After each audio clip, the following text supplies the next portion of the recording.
नमस्कार दोस्तों, स्वागत है आपका स्टेनो गुरुजी यूट्यूब चैनल। दोस्तों आज की वीडियो हम लोग प्रैक्टिस करने वाले 100 शब्द प्रति मिनट की स्पीड से यहाँ पे डिक्टेशन का अभ्यास करेंगे, जो कि आपके रामधारी गुप्ता खंड 1 से होगा। जैसा कि आपको पता है कि हम लोग रामधारी गुप्ता की खंड 1 का सीरीज चला रहे हैं, जिसमें आपको एक्सरसाइज 1 से लेके 100 तक की सभी एक्सरसाइज आपको वहाँ पे क्रम वाइज मिल जाएगा। तो इस क्रम में ये हमारा 31वां वीडियो है, 31। इससे पहले 30 वीडियो हमने बना दिया है। अगर आपने नहीं देखा तो आप हमारे प्ले लिस्ट में जाएंगे, वहाँ पे आपको क्रम वाइज वीडियो मिल जाएगा।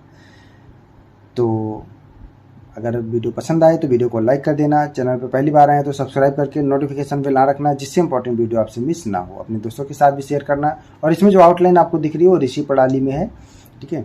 अगर आप चाहें तो आउटलाइन को प्रयोग कर सकते हैं, अदरवाइज आप वही आउटलाइन बनाइएगा जो आप आसानी से लिख सकें और पढ़ सकें। तो ज़्यादा समय न लेते हुए चलिए रेडी, 5 सेकेंड,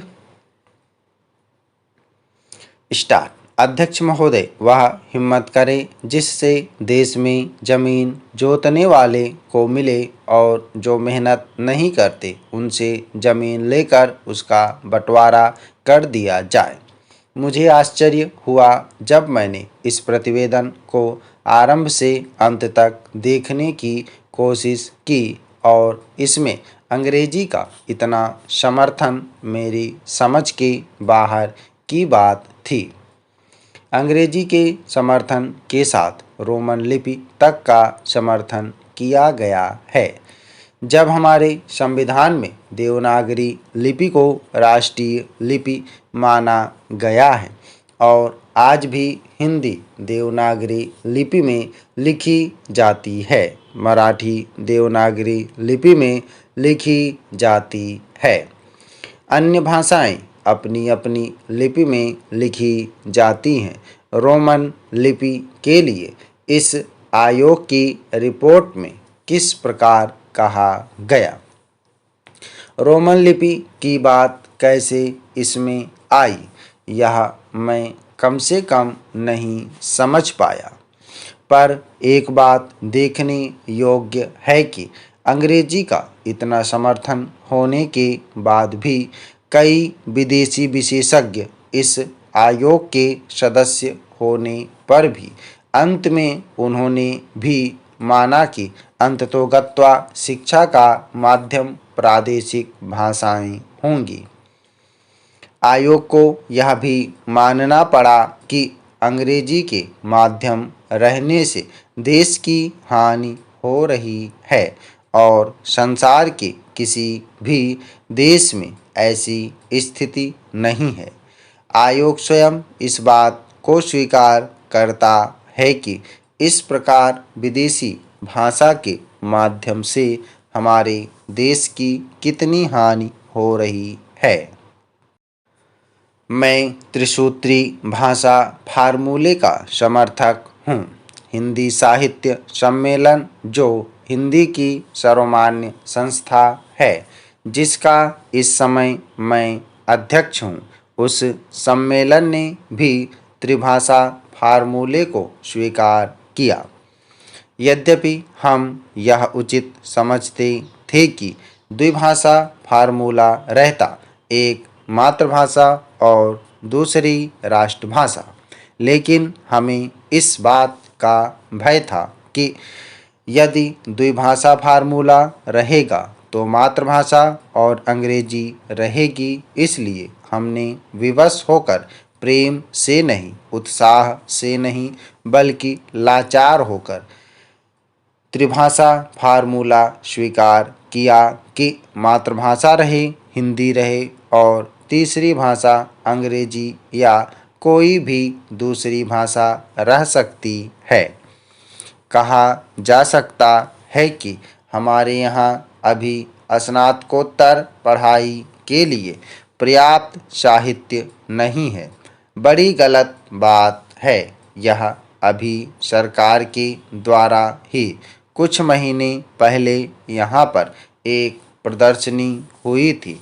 उस प्रदर्शनी से यह बात स्पष्ट है कि हमारे यहाँ पर वैज्ञानिक और शास्त्रीय विषयों पर भी कम से कम हिंदी में पर्याप्त पुस्तकें हैं। महोदय, हमारे यहाँ अशांति क्यों होती रहती है? इसलिए नहीं कि पुलिस वालों की संख्या बहुत कम है। अशांति इसलिए होती रहती है कि समाज में ऊंच नीच है और लोग अनुभव करते हैं कि उन्हें न्याय नहीं मिल रहा है। कानून और व्यवस्था की समस्या केवल भारत में ही नहीं है। मैं आपसे अमेरिका की ओर देखने को कहूँगी। मैं कहूँगी कि आप अन्य अनेक विकसित देशों की ओर निगाह डालें, जहाँ ना पैसे की कमी है, ना रोजगार की, ना दुनिया के सुख साधनों की। मैं आपको विश्वास दिला सकती हूँ कि एक अकेली स्त्री जितने सुरक्षित भाव से कोलकाता या दिल्ली की सड़कों से गुजर जाती है, उतनी उन देशों के अनेक शहरों से नहीं गुजर सकती। गुजरात को क्या सहायता दी गई? क्या आपने इसके आंकड़े देखने का कष्ट किया है? मैं यहाँ कागज पत्र लेकर नहीं आई हूँ, लेकिन मैं कह सकती हूँ कि गुजरात को भारत के कई राज्यों की अपेक्षा अधिक सहायता मिली है। आपने एक या दो विशेष परियोजनाओं की चर्चा की है। प्रत्येक परियोजना पर उसकी आवश्यकता के अनुसार विचार किया जाएगा और आवश्यकता का यह अभिप्राय नहीं है कि अमुक फर्म या व्यवसाय गृह को क्या मिलता है। आवश्यकता का आशय यह है कि उससे देश को अपने पांवों पर खड़े होने में सहायता मिलती है या नहीं।